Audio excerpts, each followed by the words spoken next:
تزعفش. ديجا سلمت عليه العريضة. ضربوا ربي ديجا ضربوا ربي. ما تزعفش سكيتي سكيتي خويا. الأخلاق والتواضع والقيمة كامل جو في بنادم واحد. نقول بعته ربي سبحانه. نقول بعته ربي باش عطانا قيمة الحياة. بلي الدنيا هذه ما فيها والو، جايزين طريق. أخلاق عالية والله، أخلاق عالية وتربية ومستوى عالي. منو انت ارجنتين، برازيل، فرنسا، منو انت؟ منتخب المغرب اللي محقق رابع العالم وبطل العالم للشباب، بطل كاس العرب، واسماء ونجوم بكل تواضع واقفين ومسوي لكم ممر شرفي يا منتخب الصدفه، تجون ما تسلمون عليهم؟ طبعا انا اليوم يلا شفت مقتطفات من ماتش امبارح النهائي ما بين الاردن والمغرب، واحزنني بصراحه تصرف لاعبي الاردن، يعني تجاهل المدرب والسلام عليه ويعني والله العظيم يعني حسيت كأن هذا الموقف صار بي.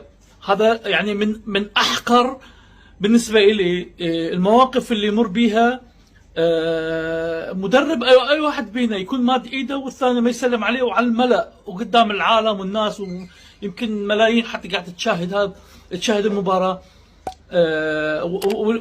والطريف انه قبل كم يوم المدرب او مو المدرب، حارس المرمى الاردني يعتب على سالم الدوسري. طبعا انا مو دفاعا عن سالم الدوسري ولا على اي احد، انا ما احبه ولا احب المنتخب السعودي. يعني هذا طبق قول الله تعالى: أتأمرون الناس بالبر وتنسون أنفسكم. يعني تكلمت عن خلقه وما رضى يسلم عليكم، وكان تكبر وما تكبر. هذا شو تسموا اللي صار بالملعب؟ هذا أسوأ من اللي سواه ياسر الدوسري أو سالم الدوسري مليون مرة. والله العظيم عيب. أنا يعني ما أحب يعني أتخيل حتى أني أكون مكان هذا المدرب.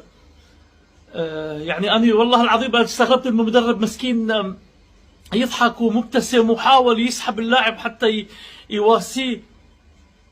شو خسارة حياتك؟ يعني انت تكون تصرفك بهذه السفالة قسما بالله. يعني لو كنت المدرب يمكن اقل شيء حسوي ابصق عليه قدام الناس، مثل ما اهاني اهينا قدام الناس. وانتو لو كنتوا مكان المدرب بكل صراحة كيف راح تتصرفوا؟ تحياتي.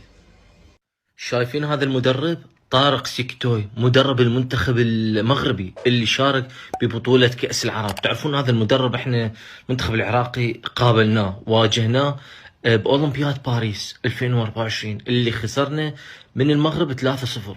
كان المنتخب المغربي على طاقة ومستوى عالي، منتخب خارق، كان من الممكن انه يعني ينهي المباراة اكثر من هاي النتيجة، ولكن